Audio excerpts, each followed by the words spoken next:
I had a hard time because I felt so empty. I don't know why. You felt empty. I guess you know what really matters to you. If you felt that, I think it's a blessing. Because you'll realize na kung ano talaga yung nagmamatter yan, ano yung importante sa inyo. Real stories, real conversations. This is Unbreakable. You're listening to Unbreakable with Migs Bustos, brought to you by Lucca Creatives, powered by January Skies Creations. Welcome to Lucca Creatives! Ang ating panauhin today, ayan, tumatawa na po siya at napapangiti. Dahil siya lang naman po she is one of the most loved and celebrated athletes, hindi lang po sa Philippine volleyball, kundi sa buong history po ng Philippine sports sa Pilipinas. From dominating the UAAP with the Ateneo Blue Eagles, Cream and Cool Smashers, at kung di po ako nagkakamali, multiple MVP awards, 17 total MVP awards, 12 championships. Her journey is all about passion, resilience, at inspirasyon para sa maraming fans, hindi lang niya alam. Off the court, she is a humble role model whose story goes beyond sports. Minahal din siya ng maraming tao sa loob ng bahay ni Kuya sa Pinoy Big Brother. I totally forgot that part! And now she's also into podcasting as well. Mga kaibigan, please welcome walang iba ang nag-iisang Alyssa Valdez. Lai! Yan ba yung intro, ha? Ooh! The face of Philippine volleyball. Ano ba? Lai, thank you so much sa oras mo today. Maraming Kumusta ka salamat. naman? No, maraming salamat sa cooking na introduction. Ang haba nun, Migs. Okay naman ako after hearing that. Okay ka naman. Okay ka na. Uwi na tayo. Okay na. Tapos na. Pero totoo pong napaka-humble po ni Alyssa Valdez dahil kami lang naman po mga fans. Totoo po talaga, no? From humble beginnings at years later, ganun pa rin po. Napakabait, kumbaga, courteous.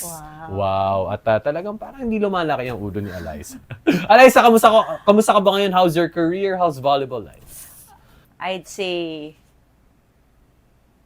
nakakapanibago yung mga nangyayari kasi yun, syempre ngayon lang ulit nakaka-experience ng losses, iba't ibang klase ng panalo din. Pero overall, napakasaya kasi ang daming blessings. I'm just very grateful for all the people around me. And yeah, getting better physically, mentally, and emotionally. I remember from one of our past interviews, di ba?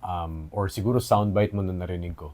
Parang sinasabi mo na hindi naman ako talaga magaling. Hindi talaga. Oh. Migs, hindi talaga. Bakit Diba? parang may nagre-react din naman talaga? Kasi reaction naman yung mga parang friends. talaga. Di ba? At first, or Yeah, siguro up until yeah. now, you don't think that you're good. You're just naturally hardworking. Tama Yes, ba? yes. That's very true. Oh. That's very, very true. Oh. Maniwala kayo. hanggang Kasi ngayon- kung may clip ako ng bata ako, baka hindi kayo maniwala talaga. Oh. So when I was younger, hindi talaga ako first six. As in, dapat nga hindi ata ako part ng team. Parang ganon. Parang, How young ka nun? 12? Mga 11, 12, ganyan. Hindi talaga ako yung nare-recruit. Ang nire-recruit talaga yung isa kong teammate, si Kim Fajardo. So, nag-raise lang ako ng hand na parang, ako rin, pwede. Talaga? Sumingi ako ng calling card. Ganun lang. Tapos I went to UST. Nauna pa ako kay Kim.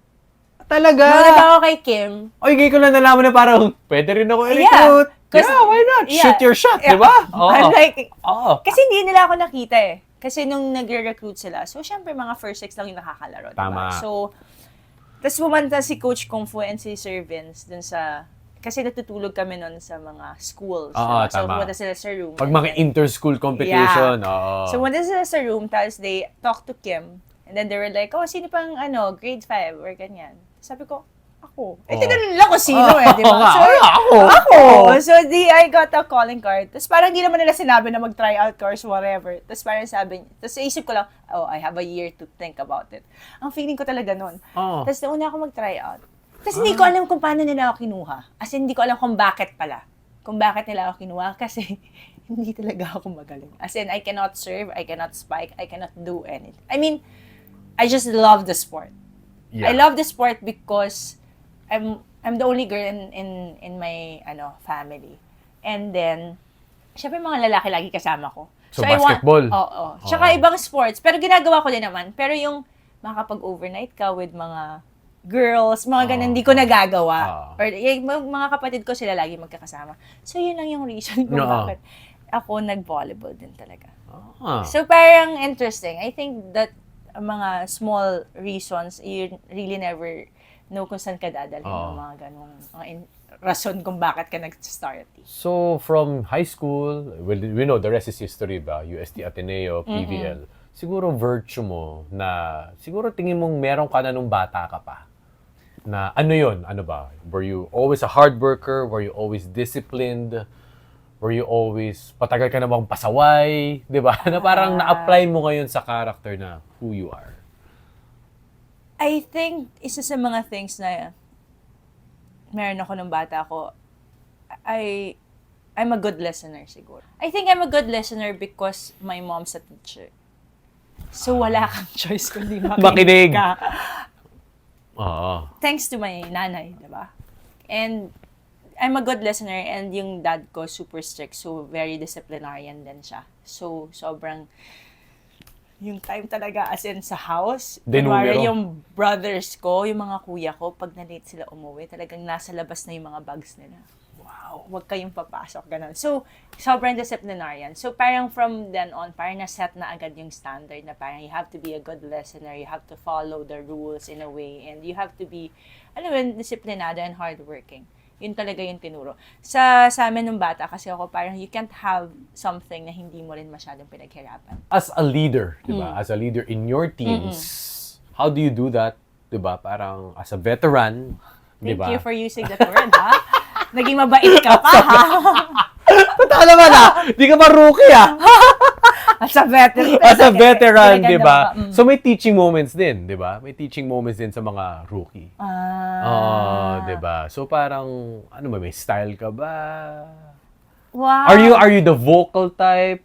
Or parang narinig? I used to be not vocal. Yeah, yun nga eh. I used to be very, just walk the talk or something like that. I remember Gia Morado saying that. Really? Yeah, na parang si Ate Lai kasi she's a walk the talk. Parang hindi talaga ako nagsasalita. Kaya pag nagsalita ako dati, up until now naman, as in super rare talaga. Natatakot sila. Nanginginig sila lahat. Parang, oh my God, si Ate Lai medyo galit na siguro ata. Parang may mga ganong moments. Ngayon, kinikwento na lang nila yan. Okay. Dati talaga, hindi ko alam eh. Kasi minsan lang talaga ako parang mag-express ng like few words lang yun. Sasabihin ko lang, let's go. Parang ganun lang yung sasabihin ko, pero lahat sila parang, oh my gosh, Ate Lai nagsalita na, parang ganun. But now, ganun pa rin naman ako. Sobrang, hindi ako masyado, pero more... Hindi mo kailangan pilitin eh, nasa character mo more of ano naman siguro. I think, if needed, I would talk to you personally. Not really... Mas mabigat Mas mabigat ba yun? I mean, if needed... Pero constructive yun. In a way na parang, kunwari, I would just I would just ask questions. As in, ang tatanong ko lang sa kanila talaga is, kamusta ka? Yan lang. Kasi mafe-feel mo naman if your teammates for a very long time. Yeah. You would know the vibe, the feel, kung okay ba yung tao. And when I feel na, kunwari, in a week, so Monday, medyo hindi na siya okay. Hindi ko, hayaan ko lang siya. Tuesday, hindi na siya okay.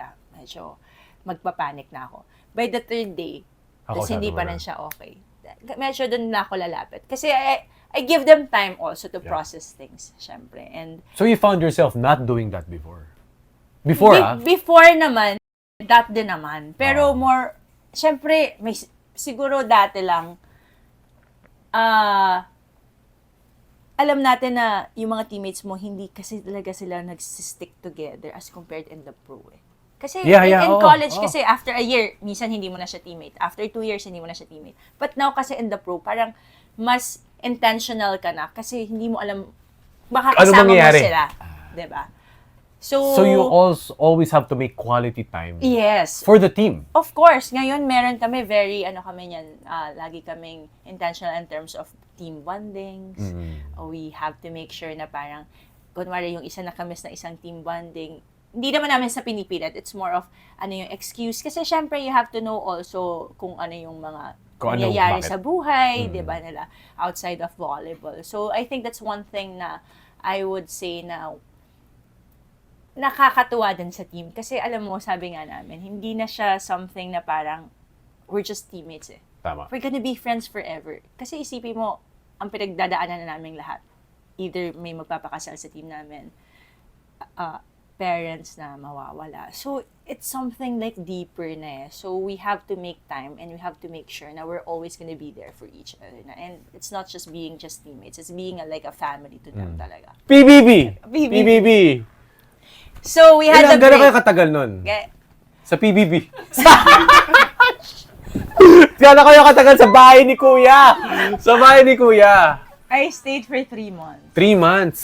Tagal din I didn't expect na hindi ako, na magsistay ako for 3 months. Kala mo saglit lang. Kala ko saglit lang ako. So, what happened was, wala kaming training. So, sabi ko, ano bang pwedeng gawin? Kasi, they asked me several times and if I wanted to join or be part of the Pinoy Big Brother. And I'm like, one of the main reasons why I entered was because nag-pandemic nga and everyone was like, oh my God, pag wala nga volleyball, sino ka ba? What's your identity? Ano bang gagawin mo? Paano makikilala yung sarili mo? Kasi everyone was like, in panic din talaga na parang nagbubble tayo. We don't know kung babalik ulit. So, yung mga vaccine pa nun, yung mga community quarantine, di ba? Mahirap. So, nung pumasok ako PBB, sabi ko, shucks, this is probably the right time to explore. Explore and see sino ba ako. Kasi di ko kilala yung self ko back then na kung sino ako outside of volleyball din talaga. So, yun yung isa sa mga main reasons. And then, na-enjoy ko naman yung PBB. I have friends from that season na hanggang ngayon friends talaga kaming lahat na forever na kami magiging friends. And it's just so nice na isa sa mga thing na masasabi ko, I'm just very, very glad na nagawa mo siya? Nagawa ko siya and nasa sports ako bago ako pumasok doon. Kasi parang ang dami pala matututunan talaga sa sports. Pag nandun ka? Pag andun ka, ma-realize ko. Such as? Such as, kunwari, we're in just one, di ba, house. And then there are so many things personalities. Personalities. Ang dami naming mga tasks. So sa mga tasks na yon, syempre maghihiwa-hiwalay kayo. Kunwari, close tayo. Kunwari lang naman. Pero, sige, close na friends naman tayo. So kunwari tayo naging close. And then paghihiwalayin tayo in 2 different groups. Yeah. Syempre, ako as a player. Competitor. Tsaka sanay ako na parang kahit kaibigan kita, kakalaban kita. It's a healthy competition. Yes. But others pala, sometimes they don't see it that way. Parang, oh my God, it's so hard na maghiwalay tayo. Yeah. So parang I feel like iba rin talaga yung nabigay sa akin ng sports in terms of character, values din. And that's why I encourage everyone. Encourage everyone. Mag-apply kayo sa PBB. Pero yun din, makikilala mo talaga. Parang doon mo mako-confirm kung ano yung mga natutunan mo in life pagpasok mo sa PBB. So sabi mo, yourself, di ba? Your identity beyond sport? Yes, beyond sport. So, sino yung na-add mong identity siguro nung nag-PBB ka? Nakakatawa pala ako. alam mo.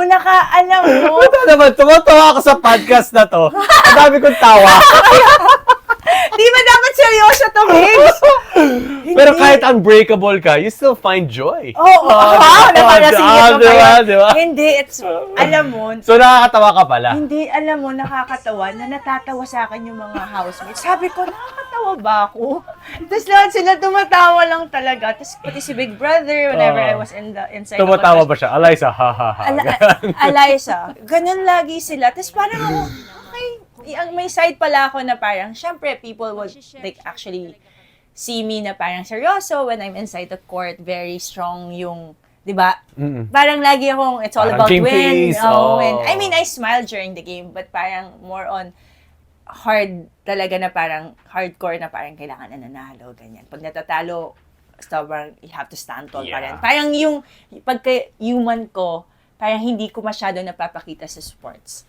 Pero sa PBB, parang may side pala ako na parang I can be someone na parang people can find joy. I don't know. So parang yun yung isa sa mga things na parang, okay, ganito pala yung personality ko pag walang sports masyado or nasa labas ng sports. Kasi hindi mo naman mapapansin yun kunwari in a regular day. Most especially if you're always with people na sanay ka kasama. So pag, syempre sila iba, hindi ko talaga sila kilala at all. So parang doon ko na-realize na, may side pala ako na parang pwede ko i-lighten up yung mood ng mga tao. So mas marami ka na napapatawa ngayon. Pero si Ella pa din yung madaming napapatawa. Ako lang, lagi lang silang, okay lang, ganun. Mas taas na yung standard paglabas eh. Domingo unable to get the kick. Valdez is down. Oh no. Liza is down and she's hurt. She hustled to get that ball. She fell hard. I heard the thud. Kasi nakikita nila yung MVPs mo, nakikita nila they're fans because of your character. Diba? I mean, they see the wins. Yes. But it's really more of what you do in times of struggle. Diba? Oh, wow. Madaming mga pinagdaanan din talaga. If the most recent would probably, I'd say, my injuries. And I think this is the first time I experienced a major injury would probably like 2 years ago. From sa buong career ko. So Ever? parang ever. So doon na-experience ko pa yung injury ko, parang I'm not getting any younger. So parang double whammy. Kasi syempre you wanna end or siguro continue your career na syempre healthy ka and yung expectations mo sa sarili mo and standard mo sa sarili mo sa mataas. And then God suddenly put you in a certain situation na parang I didn't know how to handle. Yeah. Just because I really haven't experienced this since when I was younger or starting to play or in the middle or when I'm trying to reach my goals as a volleyball player. So, isa yun sa mga, siguro I'd say, para ako Bago ulit? bago ulit talaga. Oo. Parang yung 2 years of trying to recover from that injury, parang na-feel ko or mas nakilala ko yung ibang side of Alyssa Valdez.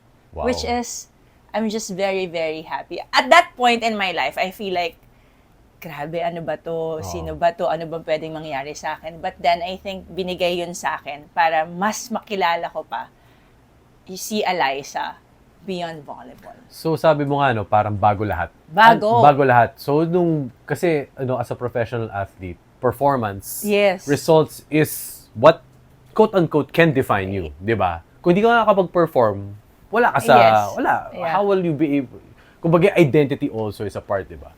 Pero siguro, ano yung mga natutunan mo for the first time when you were sidelined? Hindi ko to na-experience. Parang ano yung mga pumasok sa isip mo? Doubts? Worries? I think, honestly, aside from recovering physically, pinakamahirap talaga to recover mentally. Most especially coming from a high, parang Lahat. exit in a way before having that injury. Siyempre, when you get in again or get back on court, pag hindi mo agad nagawa yung isang bagay na nagagawa mo dati, ang daming papasok sa'yo na mga doubts, fears. Lahat talaga papasok. And you honestly as athletes, 'di ba? Hindi lang naman strength yung binibuild mo. Syempre, you have to build your confidence. You have to make sure na matapang ka. At bumaba yung confidence. Bumaba talaga. As in, I feel like, and I took it as in a negative way kasi, siguro. I think that's one of the learnings. At that time. That's one of the learnings I actually, I'm grateful for. Kasi that time, parang negative talaga yung pumapasok. Ever since talaga, parang I've never thought na parang binigay ito sa akin dahil baka plano. Oo. Parang nung time na yan, parang bakit di ko na magawa, bakit ganito, bakit ganyan. Lahat questions as compared to right now, the way I think about it, the way I respond to it is that, okay, maybe may kulang pa. I have to do more, I have to be better, I have to ask more questions, I have to ask help. And I think yun sa mga natutunan ko. Hindi ka nag-iisa sa journey talaga. Tama. There are a lot of people who are willing to help.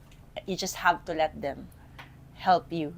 And you have to be open as well. Kasi mga heartfelt to swallow talaga yung minsan na maririnig mo from all these people. Kasi sasabihin talaga nila yung truth. Like, kasi parang when I relate, injury, confidence, maba confidence mo, pwede mo rin nang i-relate sa life eh. Yeah. Sabihin natin kapag, nangyayari din pala yun Oo, sa alam mo- atleta.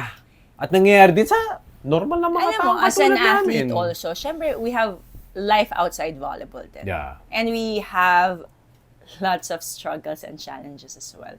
Hindi man masyado naming, hindi man alam ng mga tao, pero syempre yung nasa team, alam din nila kung ano yung mga dinadala namin. And it's not easy. Internally, Oo, kanya-kanya hindi yan. siya madali, hindi rin siya Oo. madali. Kasi dapat, di ba, ang isa sa mga natutunan natin, pagpasok mo ng court, wala mo ng problema, iwan Tama. mo na sa labas. Oo. Pero paglabas, syempre, hindi mo may iwasan na harapin talaga yung mga problemang yun. And yun din yung, kasi yun yung maganda sa sports eh. Kung ano yung natututunan mo sa sports, minsan nadadala mo din talaga sa buhay. And one thing din na nadala ko na parang kahit may problema ako sa labas ng volleyball, yung mga teammates ko pa din, yung mga friends ko pa din, family ko pa din, yung, alam mo yun, hindi ka nag-iisa. Tama. May tutulong sa'yo. And that emptiness, they will fill it with love and support talaga. You mentioned earlier, hard pill to swallow.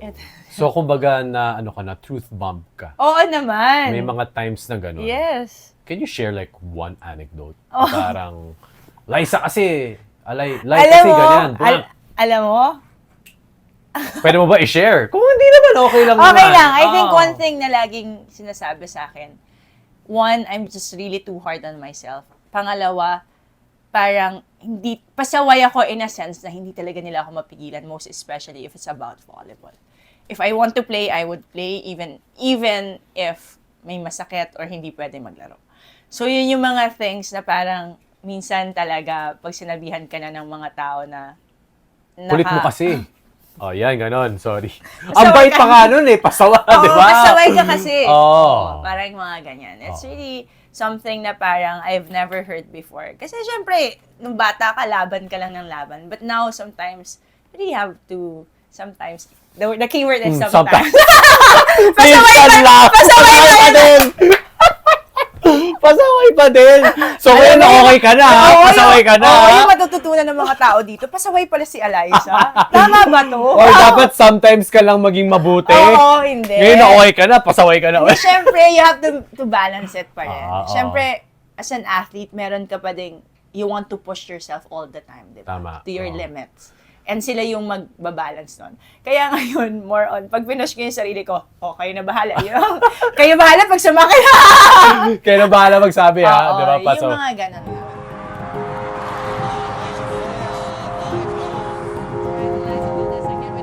I think back in college, one thing, I had a hard time because I felt so empty as a person. Parang my career was okay. I was getting awards, I had mga endorsements. I have my family, I have my friends. Pero paangat ka nun ha. Yeah. But, Oo, ito na yung Alyssa Valdez. but I felt so empty.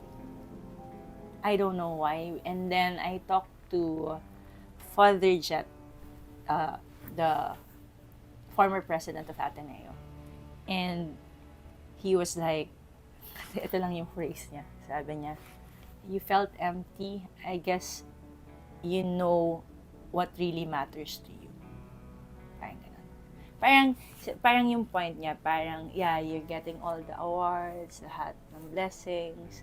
But I think the important thing for you is your friends and family. Kasi syempre, mawawalan ka rin talaga ng time eh. Tama. Yun yung isa sa mga things na nasakripisyo ko din talaga back then. Parang, nanonood yung family ko ng games, friends ko ng games, pero dadating sa point na parang, minsan matutulog ka na lang, or minsan, Hello na asleep lang. Oo. You get me? Parang, Yeah, oo. parang, so, Okay. I'm here. Oh. So, why? Why am I here? So, nakuha, atalo kami, or namanalo kami, or may mga, so paano? Bakit? Para saan?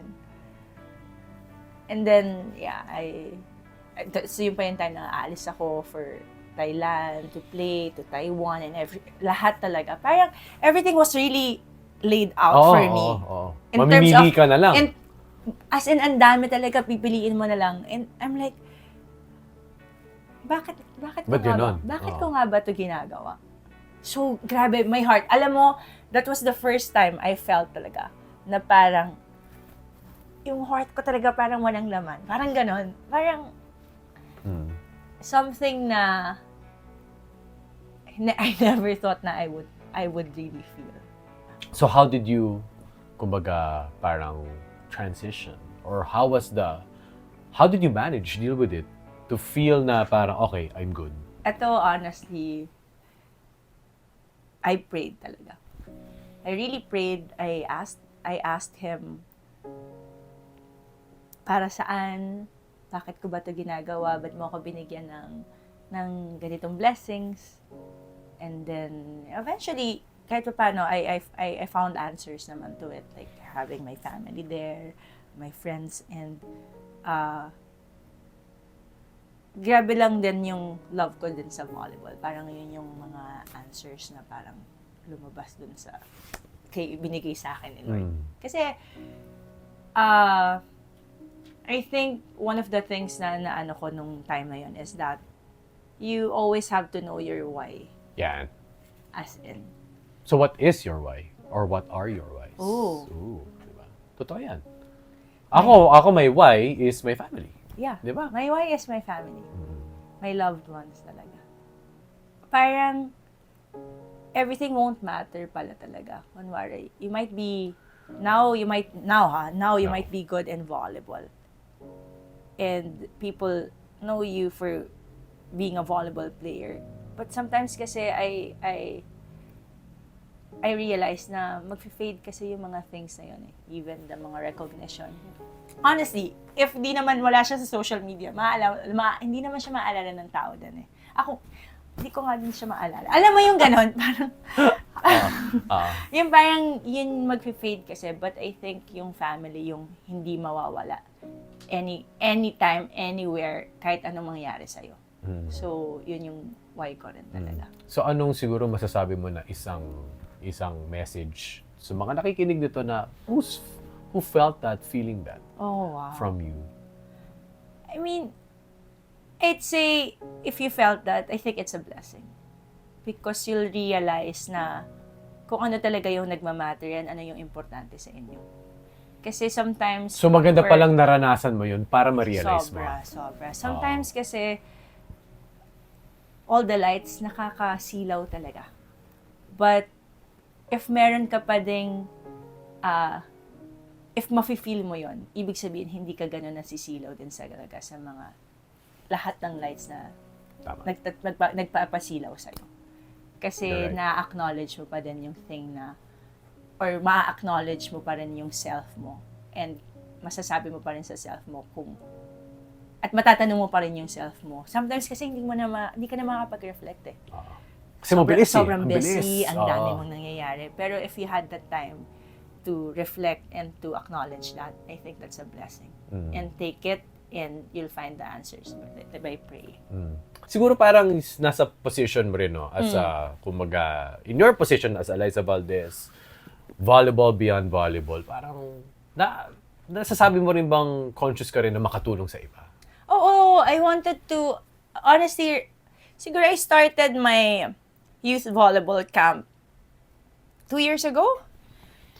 More, dahil lang, ang daming gusto mag-volleyball ng mga kids, and I feel like Underprivileged? I Ganun go, din. yeah, I go to mga public schools, out of school youth. So I hold free camps for them in partnership with their LGUs, of course. And then bakit ko siya ginagawa?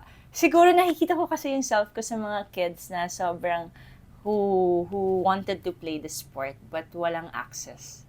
Kasi nung bata ako, wala akong masyadong access eh. Sige, baka kwento mo ulit yun. Kaya when I was a kid, syempre, nasa probinsya ako, walang mga camps doon. Syempre, dito sa Manila may mga camps din. Pero nasa probinsya ako, walang mga camps, walang mga coaches, walang courts.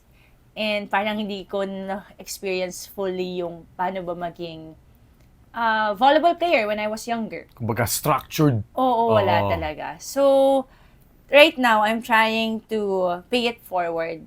Kasi I know then for a fact na these kids will eventually help the community, the volleyball community, para mas masustain, syempre, yung ganitong pagmamahal din ng mga tao, di ba? And mas madami pang opportunities mabigay sa mga kids. So, I'm trying to pay it forward by doing free camps for these kids din. And hindi lang ako to, madami pong tumutulong. So, sa lahat ng mga sponsors and everyone else na tumutulong, maraming salamat talaga. And I'm sure baka meron mas marami pang yung mga... Alam mo, what's funny, Migs, yung may mga times kasi na ang nasa free camps namin are like 7 years old. And above, mga hanggang 40 naman. Hindi ko alam kung paano nila ako nakilala kasi 7 years old, graduate na ako ng college. Hindi, pero yun yung point ko na parang at their age, parang na-open na sila and aware na sila. Kasi nga may access na napapanood mo na. Na there's like volleyball and there's like future in sports. And that's so nice, di ba? Parang sa atin dati, it's for fun. Yeah. Something to do in the afternoon. Hindi mo na nakikita yung far off Wala pa eh. talaga. Wala. But now, at least, kahit paano, meron silang map na guided sila na pwede kayong pumunta dito or if not, pwede rin kayong mag-aral. Diba? Parang yun lang yung thing na isa sa mga things na sobrang natutuwa ako right now for the kids. So, sana i-grab nila yung opportunity.